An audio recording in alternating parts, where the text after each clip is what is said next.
l'analyse de la facturation et l'analyse démographique des annonces de la qualité de l'émission de la conclusion. À l'introduction, on observe de plus en plus une forte démographie ou également une forte industrialisation.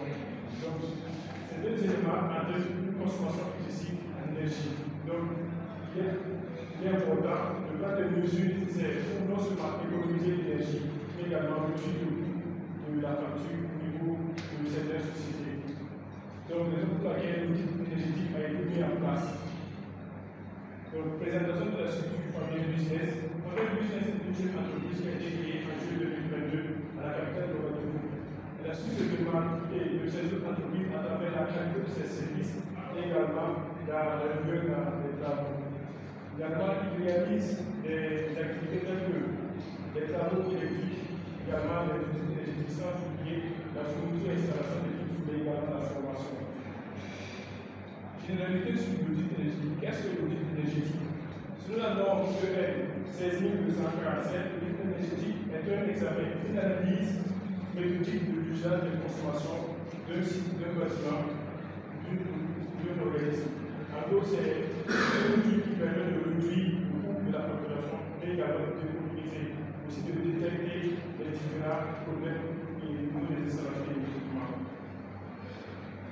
On a également certaines étiquettes qui permettent de reconnaître qu'un équipement est en bon état de fonctionnement à un bon rendement. Donc, la norme EN 5160 a mis en place certaines étiquettes qu'on peut rencontrer souvent au niveau de certains climatiseurs.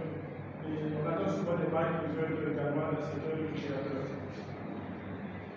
Donc, on a également fait une étape de vue du cycle de production.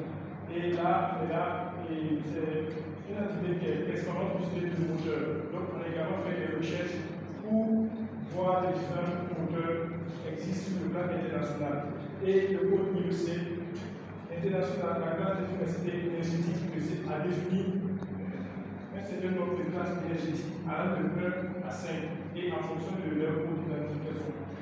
Donc, sur le cycle de transformation agroalimentaire, on rencontre des moteurs de classe énergétique IE2 qui sont les plus prépondérants, suivis des classes énergétiques IE3. Donc, ce sont les principaux moteurs qui existent sur le site. Donc, on a réalisé les classes scientifiques de moteurs, et là, on voit ici le code IE3 et également le code IE2. Donc, on a également fait une étape de l'éclairement du site, parce qu'il est important d'avoir un bon éclairage du site. L'éclairage permet d'éviter les accidents, mais également d'assurer la santé des différents travailleurs. Donc, on observe ici que ce sont les zones principalement de TGPT et également la salle de transport qui est conforme aux normes EN 464-1.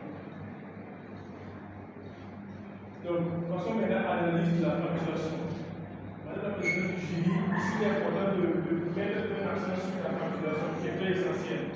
Donc, du coup, on a fait un bref résumé de la facture électrique de la SONABEL et nous avons retenu des principaux éléments auxquels la société de transformation a été facturée.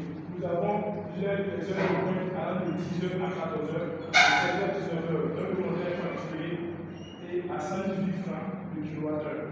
Nous avons également des heures de pointe allant de 0 de minuit à 10h, 14h à 16h et 19h à minuit, facturé à 54 francs. Et également la location des répondeurs et également l'entretien de ces équipements que la SONABEL nous a donné. On a également la société de transformation a une puissance qui ne doit pas dépasser.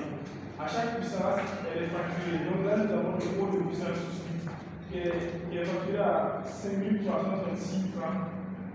Et également, à chaque dépassement que la société de transformation agroalimentaire dépasse, elle est facturée à 6340 francs.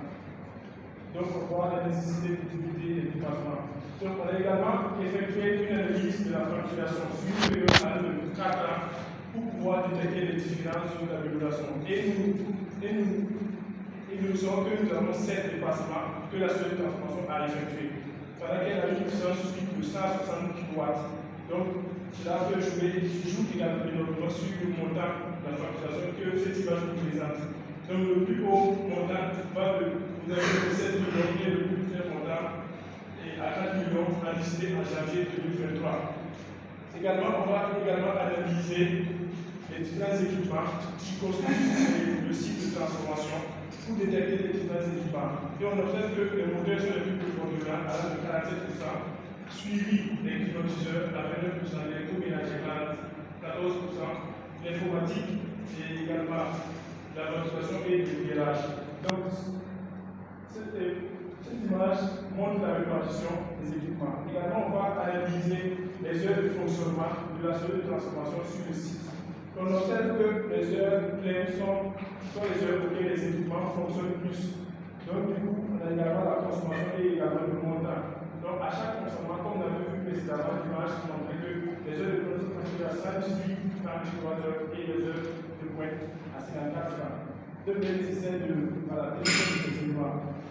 On a également, après, à l'issue de cette étude de la facturation, on a également effectué un diagramme circulaire pour répartir, décortiquer un peu le contenu de la facturation. Et nous utilisons plus dans la TVA, les plus fixes, les dépenses, les dépassements et la modification de la SRU et de Donc, comme bilan de la facturation, il ressort qu'il y a des dépassements de la facturation suscités au nombre de 7. Donc, également des équipements non conformes, également des délestages qui peuvent jouer également sur la facturation. Ensuite, on a la liste de thermographie de la qualité du réseau. Pour effectuer cette partie, nous avons utilisé certains équipements qui nous sont nécessaires. Donc, on a l'analyseur réseau phasé, la caméra thermique, le multimètre et bien d'autres équipements. L'image que nous voyons là est une caméra thermique et nous avons l'appareil de visibilité. On a également l'analyseur réseau qui est à gauche également la prise de visibilité. Donc, passons maintenant à l'analyse thermique. L'analyse thermique permet de détecter les choses les plus chaudes pour prévenir les incendies conséquentes. Donc, on observe ici qu'on a effectué l'analyse thermique du disjoncteur et il ressort que le point le plus chaud est de 55,3 degrés Celsius. Pourtant, la norme qui aussi définit une plage avec de moins 5 à 40 degrés Celsius. Donc, on est largement au-delà de la plage, donc on peut estimer qu'il y a un sous-dimensionnement. Également, il y a un certain calibrage au niveau des disjoncteurs, il va falloir le voir sur ces différents niveaux. On a également la liste thermique des bâtiments. À ce niveau, on a essayé de voir les points d'entrée de la chaleur. Donc, on est arrivé à un point d'entrée de la chaleur qui est la toiture. Donc, si on a les équipements de refroidissement qui fonctionnent en même temps qu'il y a la chaleur qui rentre, on a une forte consommation. Donc, du coup, ça peut jouer également sur le coût. On a également la liste thermique des transformateurs. La norme IEC définit 120 max qu'il ne faut pas dépasser. Donc, ici, notre analyseur thermique a trouvé une valeur à de 49 degrés Celsius. Donc, il n'est pas au-delà. Donc, l'équipement fonctionne bien. Donc, l'analyse thermique des moteurs. On a la norme IEC qui définit une plage de moins 20 à 60 degrés Celsius. Plage auquel la température doit être, et nous avons une température à de 45 degrés Celsius. Donc, on a également fait l'analyse thermique des bâtiments. Ici, on voit que les bâtiments sont en conteneur. On voit qu'en forte installation, le conteneur se chauffe. Également, on a installé des climatiseurs à l'intérieur. Donc, nous avons une forte consommation de cet équipement. Passons maintenant au diagnostic de la qualité du réseau. Pour réaliser cette partie, nous avons utilisé l'analyseur réseau, qui est un équipement qui permet de détecter les différentes distorsions et sur chaque phase, la phase 1, la phase 2, la phase 3. Ici, nous avons la tension simple par phase, nous avons les arrêts simultanés de courant, certainement qui ont des délestages. On a également certains, on voit également que les trois phases sont à peu près au même niveau. Donc, passons maintenant à l'analyse de la puissance par phase. On voit ici que la puissance à la phase 1, la phase 2 et la phase 3. Donc, la phase 1 est de 150 watts, la phase 3, 309 et la phase 2, 411.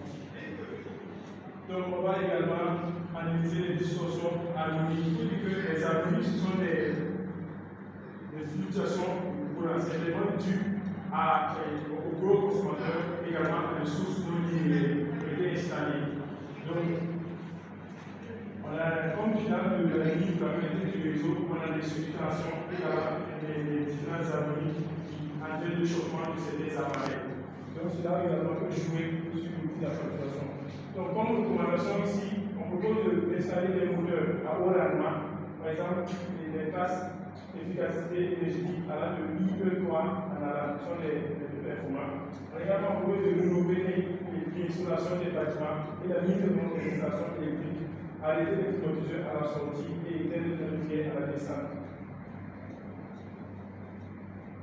Donc, nous sommes au final de stage. Au cours de cette activité, nous avons eu à réaliser l'audit énergétique qui a été une expérience performante. Également, on a réalisé l'installation électrique d'un bâtiment à faire tout simple. On a également contribué à la conception de vraies études de maison sur le seul côté de notre cadre.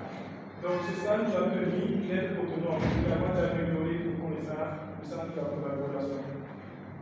Donc, comme conclusion, on peut dire que l'audit énergétique est très essentiel pour chaque entreprise et cela permet d'économiser de l'énergie, également de réduire le coût de la facturation. L'objectif de chaque entreprise, c'est non seulement de faire le maximum de bénéfices. Donc, l'audit énergétique est un moyen qui permet de réduire le coût de la facturation et aussi de détecter les anomalies. Donc, nous sommes au terme de notre présentation.